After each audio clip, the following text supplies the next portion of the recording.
Well, I think being up at 4 a.m. adds to the mental toughness. You know, you start thinking, maybe this morning I don't have to, man, I just roll over, go to sleep, I can shut the alarm off. And that's really challenging you mentally to really have to get up and get out there and perform. So that's why I do it. It's a process. It's a process. Like I said, I'm a naturally competitive person, and you know these moments, you know, from the outside looking in, I know everybody's kind of waiting for a blow up or something like that. But honestly, I really enjoy the process of it, and the challenge of it, and trying to figure it out. Not everything's going to be, you know, great and champagne and, you know, celebrations and winning championships. You got to go through some hard stuff too. And this was the Titanic. I go down with it. I'm not jumping off. Do you detest a lack of hard work and despise lazy? It drives me crazy.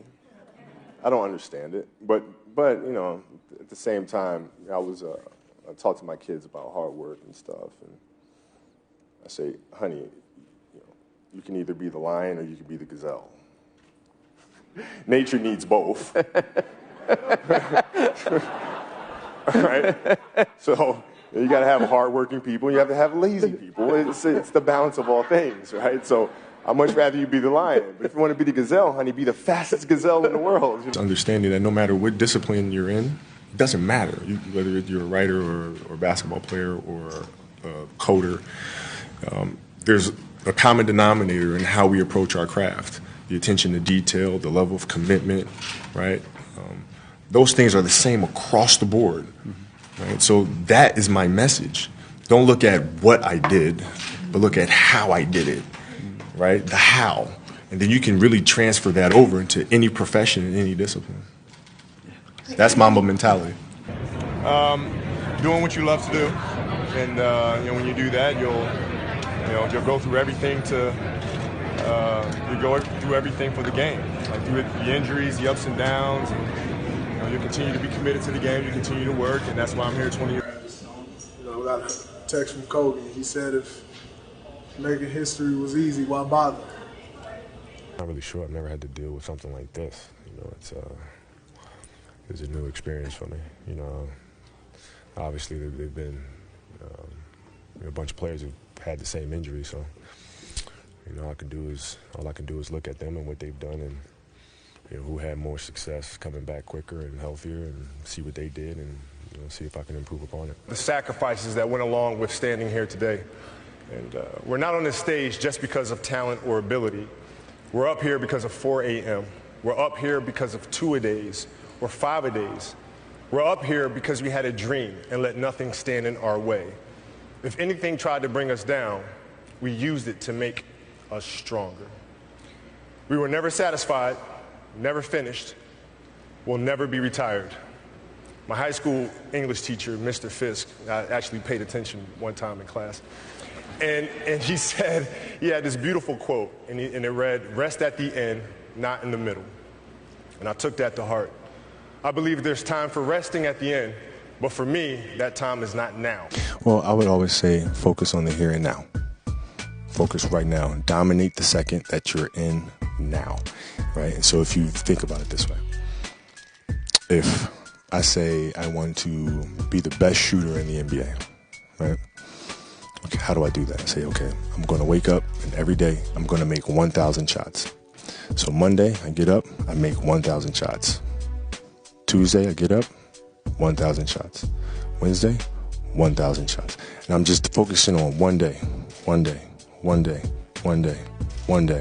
Now, a year goes by, I'm the best shooter in the world. But you only get there by doing it one challenge at a time. You don't worry about the past, don't worry about the future, right? You want to get healthier, that's your goal. You want to be the best shooter in the world, that's your goal, that's the end goal. To get there, you have to put one foot in front of the other and focus only on that.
Who determines when it's up for you?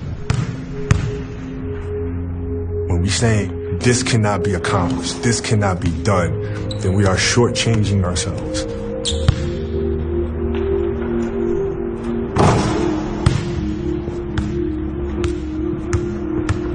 My brain cannot process failure. It will not process failure. Because if I sit there and have to face myself and tell myself, you're a failure, I think that's almost worse than death.